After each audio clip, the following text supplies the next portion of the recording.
Hi, today's notes are on chapter 8, and we're going to be talking about explicit and recursive rules for sequences today. I'm going to actually be doing 2 days of notes in one, so I'm going to be talking about explicit rules first. This will be our day 1, and then recursive rules will be day 2.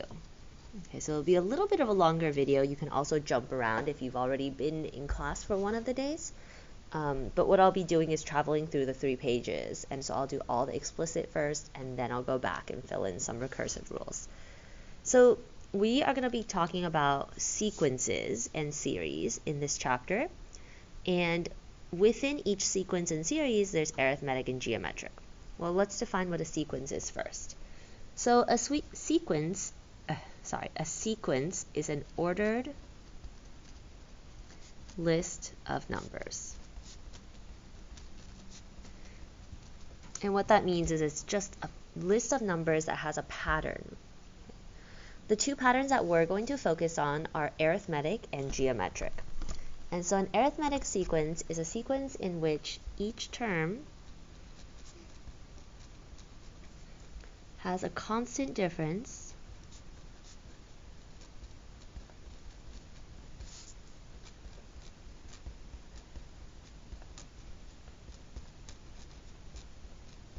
and I'm gonna box difference so that we really draw our eyes to that. Has a constant difference, and difference is adding or subtracting, okay, to the previous term.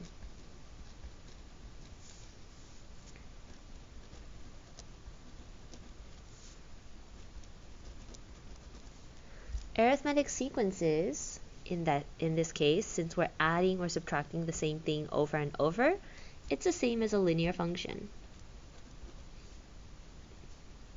Okay. The reason why we're calling this arithmetic now instead of linear, though, is just because someone else discovered this kind of pattern. People were talking about lines in other places, but now we're talking about arithmetic, just adding and subtracting. They happen to be the same thing, but people came up with the concept separately, and so we have 2 different names for them. And so in our arithmetic sequence, you have to figure out what you're changing by.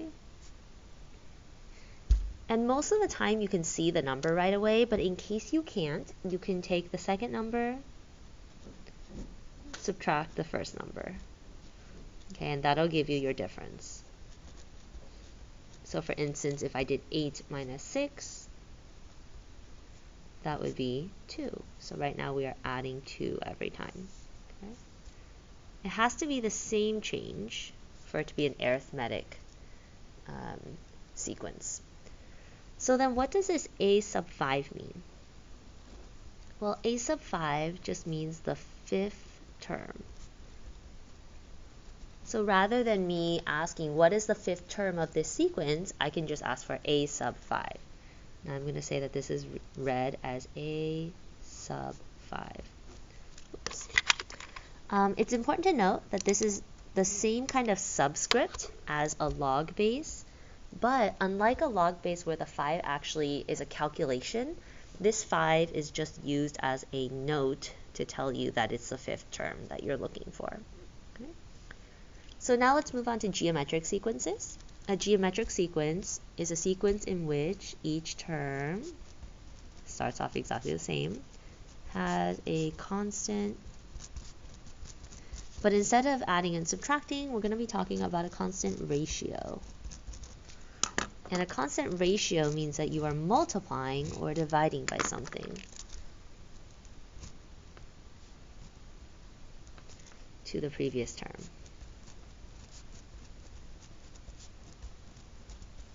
Well, we know from last chapter that patterns that we keep multiplying the same number over and over to, or dividing, are exponential functions.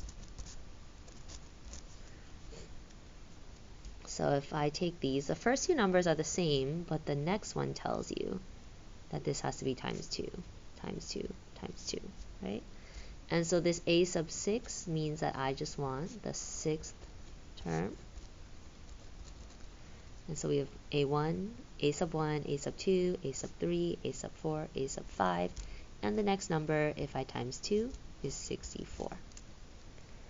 Okay, yet again, if we are just able to see the pattern, that's all great. But if I give you decimals, or if you're just having trouble figuring the number out because the numbers are too big, the best way to find the ratio, I should bubble this, is to know that we're looking for the second number divided by the first number. Okay, and this is because now we're looking at what we're multiplying and dividing by, so we're going to divide to get the ratios. So if I take 32 divided by 16, that'll give me 2. Our first set of problems or examples will be a 3-part problem. The first thing it asks you to do is identify if each sequence is arithmetic or geometric, explain why, and then find the next term of the sequence. So I've given you sequences here, but in the first example, I've given a few sentence frames for you to write your answer. Okay? So the first thing you need to do is decide, is it arithmetic or geometric?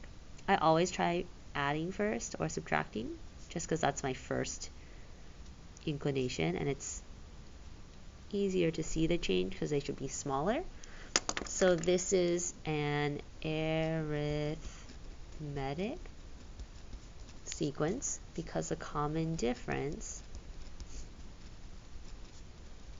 is positive 3. And you can write just 3 if you want. You don't have to write the plus 3. So the next term, if you add 3 to it, is 20. Okay. Example 2, you'll notice that this one subtracts by 45, but this one does not. So instead of trying more subtraction and addition, we're going to try dividing. Now I know it's dividing because the number is getting smaller. Now what if I'm having trouble figuring out what it is? The ratio equals to 15 over 60. And if you do that on your graphing calculator, you'll get 1 over 4. 1 over 4 is the same as divide by 4. Okay, so if we take this and we look here, we have 15, but then we're going to divide by 4. What I want you guys to know is that even though divide by 4 can be written with division symbols, this is the one we actually want. We want a ratio of 1/4. Okay, so let's write this sentence. This is a geometric sequence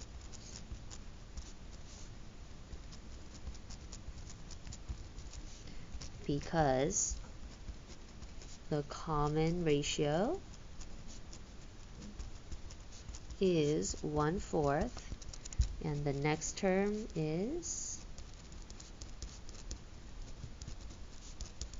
let's do a little bit of math over here. If we take 15 over 16 and I'm multiplying by 1 over 4, that's the same as divide by 4. But now do you see it's much easier to see that we can multiply across? So 15 times 1 is 15, and then 16 times 4 is 64. Okay. There are 4 U-tries for you to try. If you feel like you're getting it, maybe try one of these and then move forward. Just keep in mind that fractions look a little scary sometimes, but if you look at just the top, which is the numerator, you'll notice that it's a 2, 4, 6, 8 pattern, so we're adding by 2 on the top. That means our change must be plus 2, and the bottom doesn't change. 2 over 5. Okay. So you can pause the video here to try it.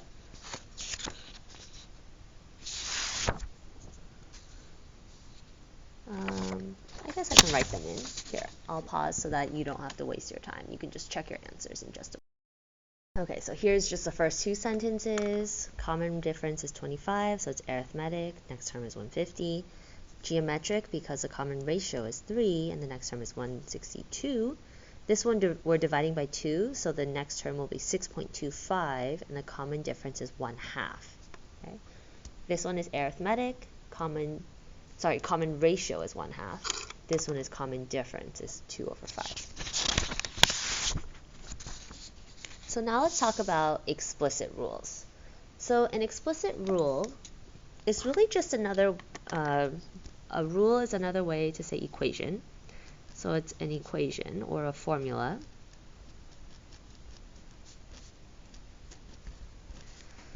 written in terms of n,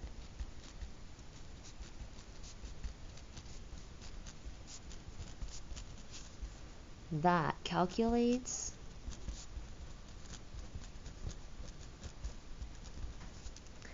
the nth, and nth just means any number term. So what you're really doing is you plug in n to find the term. Okay, so this sounds a little bit extensive, a little bit confusing perhaps, because it says an equation written in terms of n. All that's saying is that we're using the variable n, so we could say, like, I don't know, something like this: a of n equals to 4n plus 2, right? And so we have an equation, we can plug in n, and that will give us our term. So let's skip recursive for right now and just talk explicit rules. These are going to be two formulas that you should write down on your cheat sheet, memorize it. And a of n just means any term, okay? Because I can plug in any number I want, a of 7, a of 2, right? 2 would be the second term, 5, a of n would be the fifth term. And so a of n equals to a sub 1 plus d times n minus 1. We have to subtract 1 because we're not looking at the y-intercept where x is equal to 0 anymore. We're starting with the first term. So we should note that a sub 1, this is my first term, and d stands for difference. Well, the explicit rule is very similar for geometric. We're going to say a sub n equals, still start with a sub 1, but instead of adding and subtracting here, we're going to multiply by r, which is our ratio, to the n minus 1 power. So once again, we start with our first term, and r is our ratio. So we're going to be plugging in two things for each one. Okay? So in our next two examples, we have to identify if each sequence is arithmetic or geometric, and then we're going to write the rules and find the indicated term. Okay. We should always use fractions, not decimals, and make sure to simplify all arithmetic explicit rules. I'll show you what I mean in just a moment. So the first thing you have to do is decide, and I always check by adding first. Looks like it's pretty consistent, so this is an arithmetic sequence. Because it's an arithmetic sequence, I'm going to go up here and write down my explicit rule. A sub n equals to a sub 1 plus d times n minus 1. I'm going to replace only a sub 1 and d. Okay. Plus 4 is d. That's what we're changing by. 3 is my a sub 1 or first term. So now I can write my equation. A of n equals 3 plus 4 times n minus 1. Well, in Algebra 1, this is not an acceptable final answer, so we have to keep going and distribute. Please make sure that you're 4 times n and 4 times 1. So you'll have 3 plus 4n minus 4. You're always going to have the same number there. Combine like terms. So positive 3 and negative 4 combine to 4n minus 1. That's your explicit rule. So then we will have a sub n equals 4n minus 1. So this equation is perfect for us now, because now that we have this equation that's explicit, we can take 18 and plug it in for n equals 18, because we're looking for the 18th term. So let's do that work down here. So I'm going to take a of 18 equals 4 times 18 minus 1. Draw a line to show that those are different things. This gives me 72 minus 1, and so a of 18 equals to 71. And so what that means is that if you added 4 all the way to the 18th term, makes sense that it'd be a bigger number, and it's going to be 71. Okay. Example 4. Hopefully you see right away that we are timesing by 5. That means r equals 5. A1 equals to 2. This is geometric. Okay. We're going to skip recursive, and this explicit rule is actually even easier. So take a look. We have a sub n equals to a sub 1 times r to the n minus 1. So watch, this one's going to be really fast because there's nothing I can do to simplify.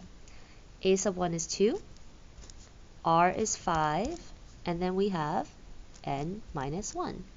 There's nothing to distribute here because this one, the base 5 has an exponent and the multiplier in front does not. So all we're going to do now is take 10 and plug it in. So how do we take 10 and plug things in? Well, I'm going to have 2 times 5 to the 10 minus 1. Really, that's 2 to the times 5 to the 9th power. Never multiply if there's an exponent on one number but not the other, right? So we have to do this first. That's going to be 2 times, well, let me cheat a little because I've written my number down already. 1953,125, and then I multiply by 2 as my last step. So the last number, let's see, clear, 5 to the 9th times 2 is 3906250, and that is your a sub 10. Okay. So let's keep going and do another one. Let's save fractions for the end. I would like to think that like fractions are maybe the most confusing one, right? So my last 2 examples, this looks like the number is getting smaller by a lot, so that signals to me that we're not subtracting the same number. So this should be a geometric, I think. Okay, but I can't be sure what we're dividing by. So what I'm going to do is I'm going to say r equals, I'll start with our smallest number, negative 10 over 100. Okay, so now we can cross this out. So it's negative 1 over 10. So we're dividing by negative 10, and now I can just go back and check each one just to be sure.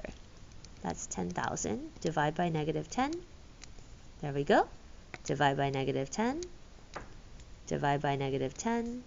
And we've got our answer. Okay. So r equals to negative 10. 10,000 is my A1. So my explicit rule is a sub n equals 10,000 times negative 1 over 10 to the n minus 1 power. Okay. Please don't write divide by negative 10 here, right? So leave it as a fraction.